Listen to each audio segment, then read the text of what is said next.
महर्षि वाल्मीकि जी का जीवन। रत्नाकर से कैसे बने महर्षि वाल्मीकि। महर्षि वाल्मीकि जी पहले रत्नाकर डाकू थे। दूसरों को लूट लूट के इनका और इनके परिवार का भरण पोषण होता था। अनेक लोगों को मारा, अनेक लोगों को लूटा कि कोई गिनती नहीं है। लेकिन जब भगवान की कृपा होती है तो संत जरूर मिलते हैं। इनके जीवन में नारद जी आए हैं। नारद जी जा रहे थे, ये रास्ते में खड़े हुए थे लूटने के लिए। इन्होंने नारद जी को पकड़ लिया और कहा, जो कुछ भी हो तुम्हारे पास तुरंत निकाल दो, जो कुछ है सब मेरे सामने रख दो। नारद जी बोले कि भैया हमारे पास और कुछ तो है नहीं, बस एक बीड़ा है। रत्नाकर बोला कि ये बीड़ा दे दो। नारद जी बोले कि बीड़ा लेके क्या करोगे।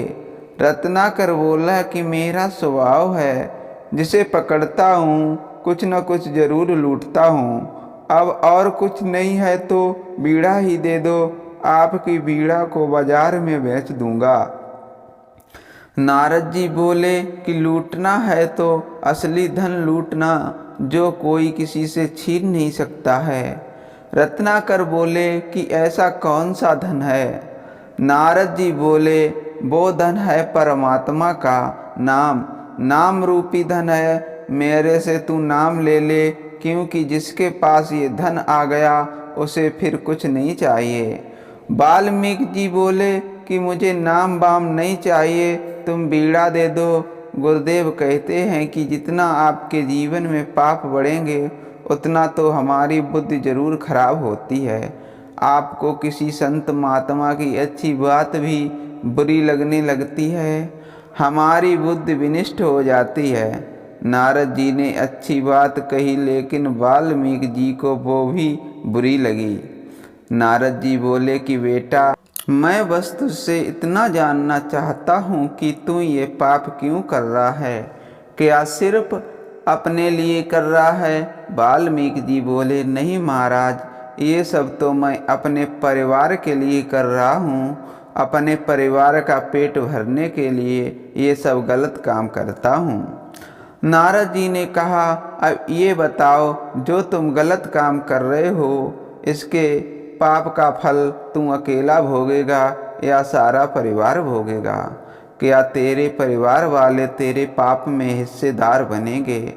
वाल्मीकि जी बोले, क्यों हिस्सेदार नहीं बनेंगे, जिनके लिए मैं लूटपाट कर रहा हूँ, लोगों को सता रहा हूँ, मार रहा हूँ, मेरे वो सारे परिवार के लोग हिस्सेदार बनेंगे। नारद जी बोले कि बेटा, तू कह तो रहा है, लेकिन बस एक बार घर जा और उनसे पूछ कर आ कि जो मैं गलत काम करता हूँ और जो मुझे पाप लगता है, क्या आप सब वो पाप फल भोगोगे। रत्नाकर डाकू बोला, तुम बड़े चालाक लगते हो मुझे, वहाँ मैं पूछने जाऊँगा और तुम यहाँ से निकल जाओगे। नारद जी बोले, नहीं बेटा, मैं जाऊँगा नहीं, और तुझे भरोसा ना हो तो देख, उस पेड़ पे मुझे बांध के चला जा। रत्नाकर को विश्वास नहीं था नारद जी की बात का। रत्नाकर ने कसकर रस्सी से नारद जी को एक पेड़ से बांध दिया, कहीं ये छूट कर चला ना जाए, और बोला कि यहीं रहना, मैं अभी आता हूँ। दौड़ा दौड़ा घर गया और जाकर अपने सारे घर वालों को एकत्रित किया और बोला, देखो, मैं तुम सबका पेट भरने के लिए लोगों को मारता हूँ, सिर्फ तुम्हारे लिए मैं चोरी करता हूँ, लोगों को लूटता हूँ, इसका जो मुझे पाप मिल रहा है, क्या तुम सब इस पाप में मेरे हिस्सेदार बनोगे। सबने कहा कि मैं क्यों बनेंगे, हमने तो तुम्हें पाप करने, चोरी करने के लिए नहीं बोला, ये तो तेरी जिम्मेदारी है, तू कैसे भी धन लेकर आ, अब तू पुण्य से लाए या पाप से लाए ये तेरे ऊपर है। बस ये सुनते ही डाकू की आंखों में आज पहली बार आंसू आ गए।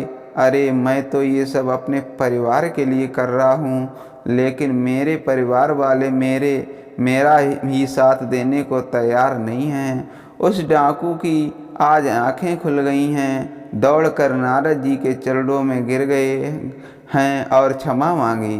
कहते हैं कि अब मुझे नाम रूपी धन ही कमाना है और कोई दौलत नहीं चाहिए, आप कृपा कीजिए। नारद जी प्रसन्न हुए और राम नाम की दीक्षा दी है। नारद जी कहते हैं, बेटा बोल राम राम राम।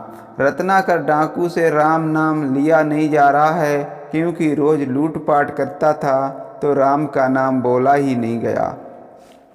नारद जी बोले कि तू राम मत बोल, मरा तो बोल।